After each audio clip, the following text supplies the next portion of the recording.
Well, what an episode that one was, right? Let's dive in and talk about it. Welcome, everybody, to the Sports Talk Network channel, and welcome to my Riverdale review and series here for Season 2, Episode number 8. And as it has been well established by this point, this show is really improbable to become ordinary, and certainly has shown since the essentially rarely exists at all. Like its spiritual predecessor, or Twin Peaks, Riverdale will do whatever the heck it wants, and viewers can either hop aboard and put it in the background and ride a child's motorcycle, or tune it out entirely and leave, because it certainly seems like it doesn't care in what it's doing, in a sense of, things, well. Which brings us to tonight's episode, perhaps the most uneven episode to date, but certainly, to me, the most entertaining episode as well. And that's, my other reviews, I certainly talk about how Riverdale wants to have its cake and eat it too. Indeed, this is perhaps the only cliche that the series has wholeheartedly embraced, instead of upending station as it becomes its norm over the past 21 episodes. I mean, we have a character criticizing the male mere minutes before the camera lingers on another key player, teenager in the show's universe, and for an impromptu pole dance during the downbeat performance of the tears cover. I mean, as far as unhinged camp TV moments of 2017 go, this is top 5 for sure. But what message are the writers delivering here to us? Now, sometimes it's okay to overly sexualize the show's characters it furthers the plot, which is interesting because the potential argument would be made that this routine is the latest step forward in the evolution of the Betty storyline, but I don't know if I believe that wholeheartedly either. And where does Archie, who was going for most times sure there's one episode special, Archie may fit into all of this as well. Again, it's best not to let these sorts of things linger, otherwise the tapestry of Riverdale will completely unravel, which.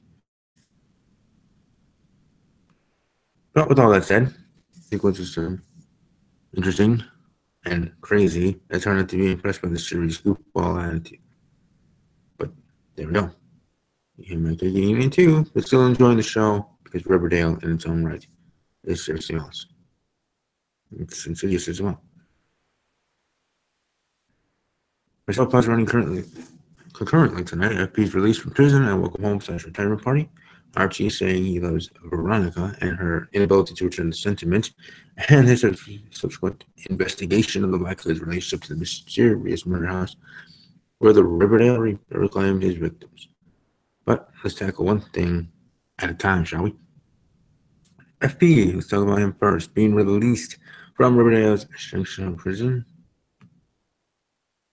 due to overcrowding, I guess, or regardless, he's out on the streets going straight and now choosing life.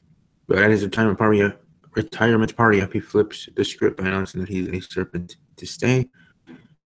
Why? Because he found out how Jughead got bitten by the snake Charmer, despite FP's plea. So just when FP thought he was out, they pulled him back in, which is interesting.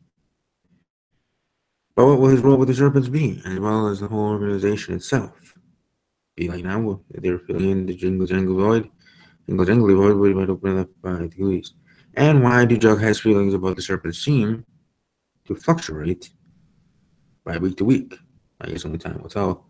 And that's plot in its own right. Meanwhile, in subplot B, Archie has been spending a lot of time with Veronica, and he decided to blunt out that he loves her after romantic including the lodge's living room. Veronica isn't, to paraphrase okay, trying to hear that, so she attempts to avoid confronting the issue directly with him, turning to her parents for advice. Ever helpful, her folks, reeling from receiving a letter from the Black Hood, say that he is watching them. Respond to her romantic woes with the open statement that we wouldn't mind seeing more of Archie. He's Ronnie and devoted to you. So that's kind of cool. So moving on there. So with Bughead prepping for FP's party, Veronica and Archie begin researching the house where the Riverdale Reaper killed his victims and discovered that Seven was a member of the same family who escaped. And he's absolutely enlisted the help of some townspeople to exactly revenge against the killer. Alastos Stevenson is not the Black Hood, and Riverdale High Standard can return to his daily duties of getting screamed at by Cheryl Blossom for interrupting her while she cruised up on jokes. Yeah, that makes someone too. But there's still the issue of whether Veronica loves Archie, of dealing the other. With Blossom, this results the most actually hilarious line of the night when pretty sums up Riverdale perfectly. Can we not talk about Svensson? Not about the murder house, just about us. Archie pleads to Ronnie. After she realizes that she finds it kind of funny and kind of sad that the dreams in which she's are the best she's ever had, Ronnie runs off stage. Her and Archie are at Splitsville until she can figure things out. Ever the player, though, Archie suddenly realizes at the episode's end that, oh, hey, Betty is kind of great. And like that, the series is at as close as it had ever gotten to its comic book inspiration by having Archie in a love triangle with Betty and Veronica, which... yeah, like I said, a crazy episode, but still a good episode. As for Bughead, it seems that Jughead can't be a serpent, and Betty's boyfriend at the same time, so he's chosen the serpents in order to protect her. One clumsy analogy later, and Betty is making eyes at Archie. Roll credits. There we go.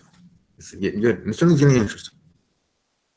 Next week, though, Christmas comes to Riverdale answering the question of exactly when in the year this show will take place of its progress. But certainly we've seen how that happens next week.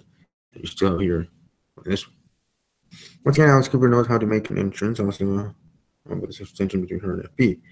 Imagine that the experience of John Cooper later this year, whether FP is his father, maybe. I mean, Betty and Jughead being brother and sister is too far out even for this show, but you never know with this show. They really don't care. And that's, they can't, obviously, but in a sense, so other ways. Although such a revelation would be enough to have TV channel want to dating and really just allies common part. But, yeah. Okay, so we're talking about FP's retirement party. We're now super pissed at Archie for everything. From being decided to call the cops during the race, so why then they welcome him on stage to perform a sludgy cover of a Moby's song. Nothing happening in the sequence makes slightest business sense, but it's always interesting and fine and good and entertaining as it be.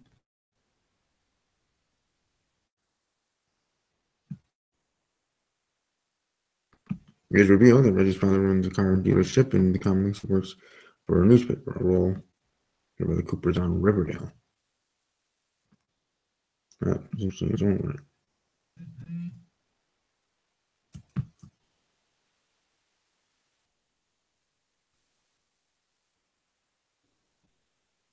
Yeah, that's pretty much to do it for the review here for Riverdale. Getting a great episode. Looking forward.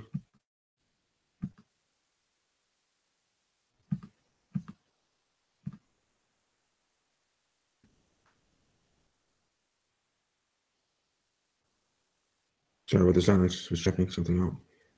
Anyway, hope everybody enjoyed the review. Hope you enjoyed the episode. Check out Riverdale if you haven't yet. It also is on. Excuse me. It's on Netflix as well. Welcome to check out the first season. Not the first couple of seasons. This is only the second season. The first season of Riverdale is fully on Netflix. If you want to binge watch that, welcome to the zone here in the second season. I think you're certainly getting interesting things are turning tables. Certainly see how everything goes down continuously here with on the episode, and then I pick it back on plots afterwards. But either way, it be what it be. Go have a great rest of your day, evening, and weekend. Stay safe, have fun. Above all else, as always, take care.